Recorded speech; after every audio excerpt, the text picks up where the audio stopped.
لله وكفى وسلام على عباده الذين اصطفى أما بعد. قال النبي صلى الله عليه وسلم: والله في عون العبد ما كان العبد في عون أخيه. سبحان ربك رب العزة عما يصفون والسلام على المرسلين والحمد لله رب العالمين. اللهم صل على سيدنا محمد وعلى آل سيدنا محمد وبارك وسلم كما تحب وترضى عدد ما تحب وترضى. میں دل کی اطاعت گہرائیوں سے اپنے مہمانوں کا استقبال کرتا ہوں، ان کا شکریہ ادا کرتا ہوں. آج کی اس نورانی ایمانی روحانی اجلاس میں اللہ تعالیٰ نے ہم سب کو جمع فرمایا. اللہ اس مجلس کو بے حد قبول فرمائے.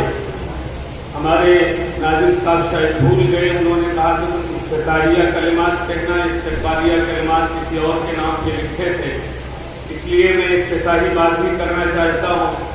سب سے پہلے میں اپنے عزیزوں کو جو طلبا حفظ سے، ناظرے سے اور دورے سے اور خاص طور سے دورے افتتاح سے فارغ ہیں، میں ان کو مبارکباد پیش کرتا ہوں اور ان سے چند گفتگو اس حوالے سے کہ آج کے شاید آخری اجلاس سے دور حدیث کے طلبا خوش نصیب ہیں اور میں سمجھتا ہوں کہ پروردگار عالم نے زندگی میں جو دن دیا ہے اب شاید دوبارہ یہ نہیں آئے گا.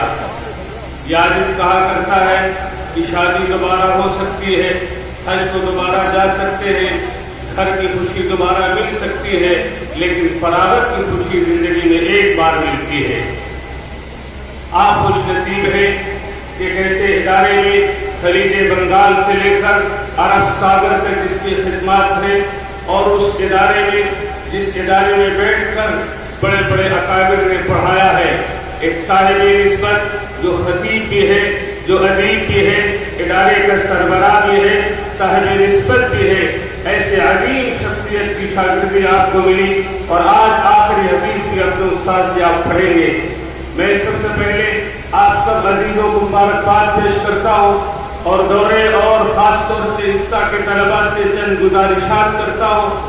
پہلی بات یہ کہ دنیا کو اسلام سے نفرت نہیں ہے، دنیا کو اسلامی تعلیم سے نفرت نہیں ہے، دنیا کو اسلامی تربیت سے نفرت ہے. آکسفورڈ میں، امریکہ میں، جنیوا میں، جاپان میں، انگلینڈ میں، حتیٰ کہ بنارس ہندو یونیورسٹی میں، جواہر لال نہرو یونیورسٹی میں، دنیا کے کسی یونیورسٹی میں آپ جائیں گے وہاں اسلامی تعلیم پڑھائی جاتی ہے، اسلامی تعلیم سکھائی جاتی ہے. دنیا کو نفرت ہے اسلامی تربیت سے. مدارس میں اسلامی تربیت کا نظام ہے. آپ کے اساتذہ نے آپ کو فجر کے لیے اٹھایا، میرے عزیزوں آپ جاؤ گے تو آپ کو ایک امتحان کے دور سے گزرنا ہے. یہ امتحان وہ ہے جو اب تک آپ نے نہیں دیا ہے.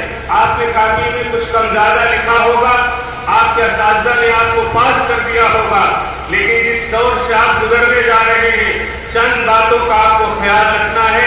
نمبر ایک، امتحان کے دور سے آپ گزریں گے اور ایک لمبا زمانہ ہوگا آپ کو امتحان سے گزرنے کا. میرے بھائیوں، اس امتحان کے دور سے گزرنے کے لیے سب سے پہلی چیز جو آپ کو اپنانی ہے وہ ہے خدمت. اس لیے کہ انسان کی فطرت یہ ہے جب کسی سے محبت کرتا ہے تو اس کا عیب بھی ہونا لگتا ہے، اور جب کسی سے نفرت کرتا ہے تو اس کا ہنر اس کو عیب لگتا ہے. سب سے پہلے میں آپ عزیزوں سے درخواست کرتا ہوں کہ آپ خدمت کر کے دلوں میں جگہ بنائیے. نبی رحمت صلی اللہ علیہ وسلم کی ہی سنت ہے کہ آپ نے خدمت کر کے دلوں میں جگہ بنایا ہے. نمبر دو، انسان کی ترقی کے لیے، عزت پانے کے لیے اور لوگوں کو دلوں میں جگہ بنانے کے لیے تواضع ہے. مت بیٹھیے ان جگہوں پر جہاں سے اٹھایا جا سکتا ہو آپ کو، مت جائیے ان جگہوں پر جہاں کو ذلت کا سامنا کرنا پڑتا ہو. ہمیشہ اپنے بزرگوں کو، اپنے بڑوں کو، اپنے استادوں کو رہنما بنائیے، ان سے مشورہ لیجیے. آپ کتنے خوش نصیب ہیں کہ آپ اس ادارے میں پڑھتے ہیں جس استاد نے آپ کو پڑھایا اور آخری درس آپ کو دیں گے وہ صاحب نسبت بھی ہیں. آپ ان سے رابطہ رکھیں اور مشورہ کر کے ہمیشہ اس راہ کو اپنائیے جس میں تواضع ہو. خدمت کے ساتھ ساتھ اپنے کم تر سمجھیے، یہ سچ ہے۔ آپ جائیں گے تو آپ کو ایسا لگے گا کہ میں عالم بن کے آ گیا، میں تو مفتی بن کے آ گیا، یہ تو جاہل ہے، اسے کچھ نہیں معلوم۔ ایک محلے کا امام 15 سال سے امامت کرتا ہے، 20 سال سے نماز پڑھاتا ہے، مکتب کا ایک مدرس 40 سال اس نے زندگی گزاری ہے، حالانکہ مناظرہ خواہ ہے۔ آپ اسے نفرت مت کیجیے، آپ اس کو عزت کیجیے، وہ آئے تو کھڑے ہو جائیے، خدا آپ کو عزتوں سے نوازے گا۔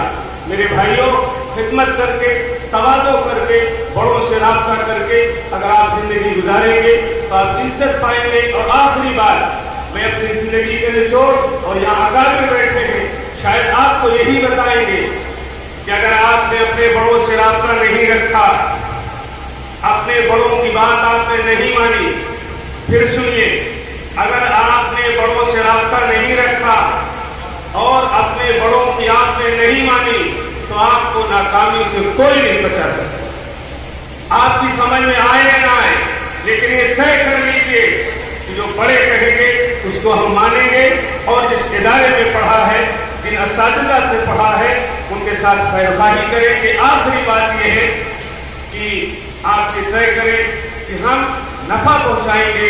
اگر ہم نفع نہیں پہنچا سکتے ہیں تو یہ عزم کریں گے زندگی کے آخری سانس تک کہ کسی انسان کو، کسی جانور کو، اس دیش میں رہنے والے کسی انسان کو اور اللہ کی مخلوق میں کسی مخلوق کو اپنے ذات سے تو نفع پہنچائیں گے، اور آخری بات یہ ہے کہ نقصان کبھی نہیں پہنچائیں گے۔ خدا اس ادارے کو ترقیات سے نوازے، آپ اس ادارے کو قبول فرمائیں، ہم سب کو پروردگار عالم قبول و منظور فرمائے۔ بخاری کا آخری سبق ہوگا، اللہ اس مجلس کو قبول فرمائے، ہمارے شہر کو قبول فرمائے، ادارے کو قبول فرمائے، جو اکابر چلے گئے ان کی مغفرت فرمائے، جو حیات میں ان کی عمر میں برکت عطا فرمائے۔ وآخر دعوانا